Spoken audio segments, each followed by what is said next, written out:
Hola, ¿qué tal?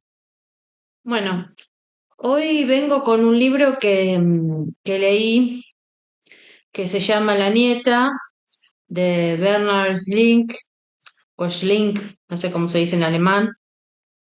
Esta es una partecita de cuando él la lleva de vacaciones a los cantones suizos, ¿no? Y dice, una parte, solamente sacó de la maleta las partituras, nada más. No se cambió ni se arregló y fue directamente al piano. Tocó hasta que anocheció. Antes de Bach, practicó con pasión los estudios de Cernay, los mismos que en tiempos también Caspar había practicado con entusiasmo. Al cabo de apenas 6 meses de estudio, tocaba mejor que él en 3 años. Además, tenía con las composiciones una relación personal que él admiraba y nunca había tenido. Durante la última visita no hizo falta que Caspar le pusiera las partituras en la maleta. Sigrun ya lo había hecho sola. El profesor de piano le había dado también su número de teléfono. Sigrun lo había llamado desde Lohen y ella se había ocupado de programar una clase doble para la mañana siguiente a su llegada a Berlín. Volvió de la clase con partituras para las vacaciones. Libros para leer en esa semana encontró en la estantería del apartamento y en la librería. Ya no hacía falta que la invitasen a ir al compás. Sabía que podía llevarse lo que quisiera. Bastaba con decirlo en la caja. A Caspar le gustó lo que había elegido. De sus bibliotecas sacó unas novelas policíacas de Dürrenmatt y relato de Stefan Zweig. De la librería, una historia de Suiza, una biografía de Bach, una de Mozart y dos novelas norteamericanas que Caspar no conocía, pero que su empleada, cuando las vio, había aprobado. La víspera del viaje, Schrum dejó caer, dejó caer que le gustaría tener un bañador. Tenía uno que su madre le había comprado hacía años, un traje de baño gris y blanco, con la parte inferior cortada en una sola pieza. Entonces le quedaba demasiado ancho, aún tenía que crecer. Ahora, en cambio, le iba demasiado estrecho. No quería ponerse ese traje de baño. Fueron a la gran calle comercial. Encontraron un bañador verde que Sigrun le gustó, y para mayor regocijo suyo compraron otro, porque a Caspar de niño le habían enseñado que después de nadar no convenía nadar con ropa mojada, sino ponerse un bañador seco. Fue una noche de verano cálida, la calle estaba animada, caminaron a paso ligero y rieron cuando le cayó encima confeti de una campaña publicitaria. De repente oyeron un sonoro no, y delante de ellos vieron a tres hombres que acosaban a una mujer. Caspar gritó: «Dejen a esa mujer en paz», y le dieron un puñetazo en el abdomen.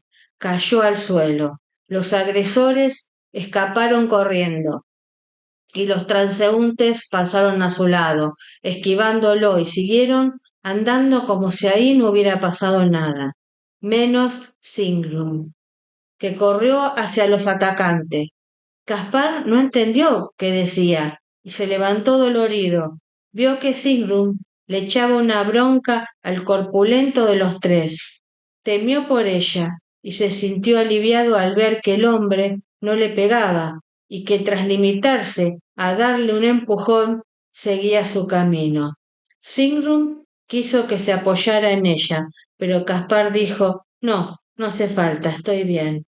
Y lo estaba. El dolor remitió, pero no la rabia. Que le pegasen, que lo humillasen de esa manera, no haber sabido defenderse, tampoco podría haber hecho nada si el hombre hubiese agredido a Sigrun. ¿Acaso así se sentía uno? Pensó, cuando estaba a merced de alguien que uno mismo, de su mujer o de su hija, impotente, y la rabia no destruía a los demás, no, se llevaba uno mismo. ¿Qué le dijo a ese hombre? ¿Qué le dijiste a ese hombre? Que debería avergonzarse. Lleva ropa de Thor Steiner. Molesta a una chica, le da un golpe a un viejo. Y perdona lo del viejo.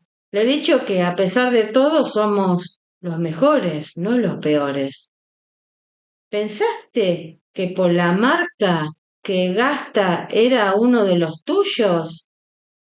Sí, eso pensé, pero, déjame. Yo después investigué qué es la ropa Thor Steiner, no tenía ni idea, y es una ropa masculina de diseño que está identificada con los neonazis. Así que ella se dio cuenta que era uno de ellos, de su propia ideología, y por eso no la molestaron. Bueno, lo dejo con esta lectura y nos vemos en la próxima. Gracias. Bueno, hoy voy a hablar de este libro y de Annie Ernaux y de una de sus películas, de una película basada en uno de sus libros. Era otoño, tomábamos café con leche en la cocina al volver a casa y el primer cliente decía al entrar hace fresco. Me han seccionado en dos. Eso es, mis padres, mi familia de obreros agrícolas, de peones, y la escuela, los libros y los boarding. El culo entre dos sillas, eso te empuja al odio, así que había que elegir. Aunque quisiera ya, no podría hablar como ellos, es demasiado tarde. Seríamos más felices si no hubiera seguido estudiando, dijo él un día. Quizás yo también. El bombón helado se derretía sobre los verbos latinos de la tercera conjugación. Ella lo había traído a todo correr. Hacían lo imposible por mí. Todo eso echado a perder. Y esa otra cosa enganchada, reventada, que voy a tener que expulsar yo sola en el váter. Sí, irá a pique. Y vuelta a empezar. A empezar que está jodido, decían los jugadores de dominó de los domingos. Yo no sabía que la expresión podía ser tan literal. No vendrá a verme, se va a Estados Unidos dentro de una semana. Las botellas de sidra se alteraban con la canícula, los corchos salían volando y la espuma se extendía por el suelo de la bodeguilla. Había esquirlas a 3 metros de distancia y botellas estalladas en el sitio mismo, como flores abiertas, vacías, y fuera por culpa de él, de los burgueses, de la gente bien. Pero lo que me estoy estirpando, los pedazos de humillación del vientre, para justificarme, para diferenciarme. Si toda la historia fuese falsa, estar embarazada, un sinsentido. No querría morirme. La portera siempre está abajo los domingos en la ciudad universitaria. 30 de septiembre de 1973. Hola, ¿qué tal?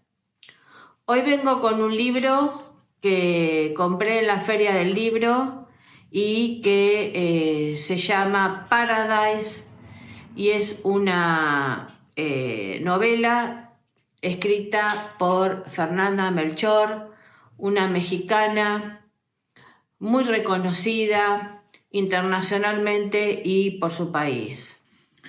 María Lobo, 1951. A Juan. Nota preliminar. Territorio de San Miguel, 1951. En una pequeña ciudad de Argentina acontece uno de los sucesos culturales más importantes de la historia del país. El gobierno de Perón le asigna a la universidad un presupuesto fastuoso para desarrollar un proyecto arquitectónico sin precedentes. Allí, en las inmediaciones de una montaña selvática, inhóspita e inaccesible, se construirá la ciudad universitaria más grande de América Latina. El proyecto convoca a un grupo de arquitectos de renombre, argentinos y europeos, activistas del movimiento moderno de la época, inspirados en los grandes bloques de hormigón y la filosofía del espacio de la Bauhaus y de Le Corbusier. En 1951, mientras los países latinoamericanos intentan ocupar un lugar propio en el contexto del mundo, este proyecto significa para la Argentina mucho más que una obra arquitectónica. En la construcción de esta ciudad monumental, que albergará a una comunidad de más de 30.000 estudiantes, se pone en juego la identidad de las ciudades de América Latina, construida sobre una relación siempre traumática por la influencia en Europa. Charles y Benita, dos arquitectos que integran el proyecto, emprenderán una caminata desde la ciudad de San Miguel hacia la obra. En la cima de la montaña, bajo un sol de invierno, el lector asistirá a una conversación ininterrumpida entre estos dos jóvenes que, como algunas personas de aquella época, tienen un don particular: son capaces de recordar el futuro. Allí, aunque ambos ya saben que esa ciudad universitaria no terminará de construirse nunca, durante esa larga caminata no dejarán de hacerse preguntas acerca de la juventud, las relaciones entre los padres y los hijos, la posibilidad del amor trascendente, la vocación, el arte y el modo en que los estereotipos condicionan las historias mínimas de hombres y mujeres a lo largo del tiempo. En ese diálogo sin respiro, la arquitectura aparecerá como aquella forma secreta que las personas usan a cada paso, aún sin darse cuenta, para pensarse a sí mismas y al mundo. Esta novela retrata de qué manera el ser latinoamericano se debatió entre imitar al mundo europeo o repensar las características de su territorio. Ensaya un homenaje al amor que anhelamos, a una época. Es una oda a la conversación humana y su poder para liberarnos. En ese decir físico y vital de todas las preguntas que no somos capaces de responder. Es también un reconocimiento al pensamiento de Ítalo Calvino y de Tomás Maldonado, amigos de Benita, en las cartas y conversaciones que ella mantiene con ambos. Emerge un merecido rescate a esas figuras de la historia que supieron pensar el arte, a la arquitectura y al diseño como los recursos más puros para dejar huella, acaso discontinuas, en un futuro arrasado por la cultura del capital. Y elegí la clase de griego.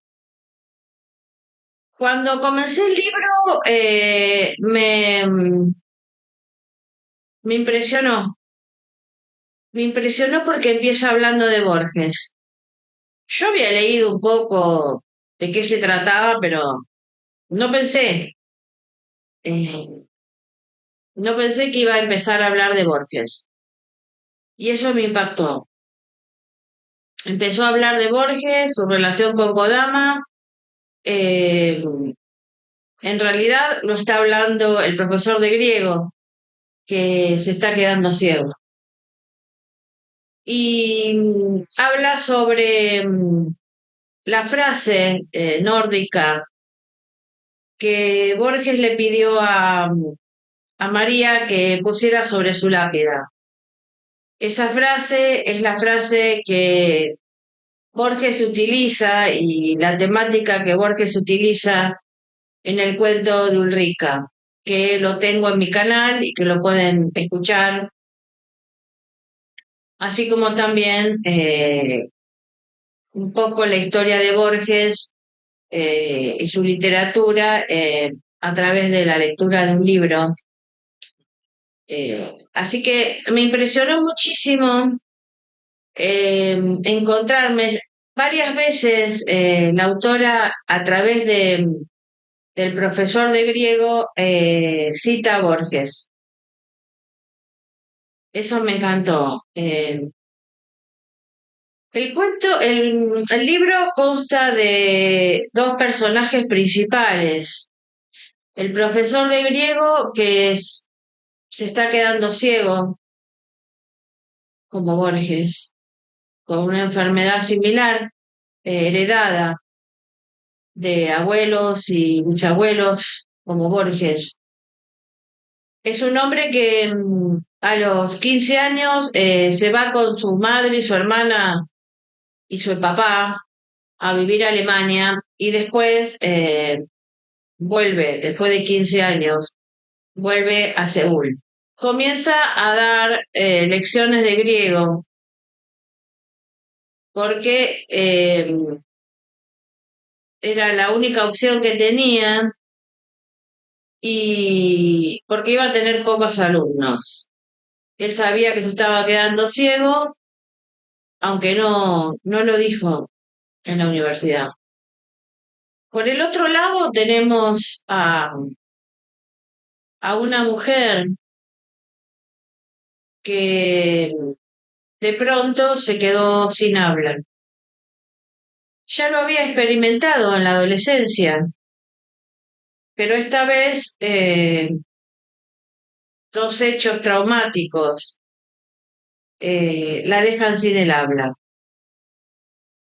La muerte de la madre y sobre todo la pérdida de su hijo que pierde la patria potestad o pierde la tenencia del hijo en manos de su esposo, el cual alude cuestiones psiquiátricas. Ella elige el griego porque desde chica ama el lenguaje, pero se queda sin el lenguaje. Comienza desde chica ya a entender los ideogramas y uno escucha en esta literatura dos voces.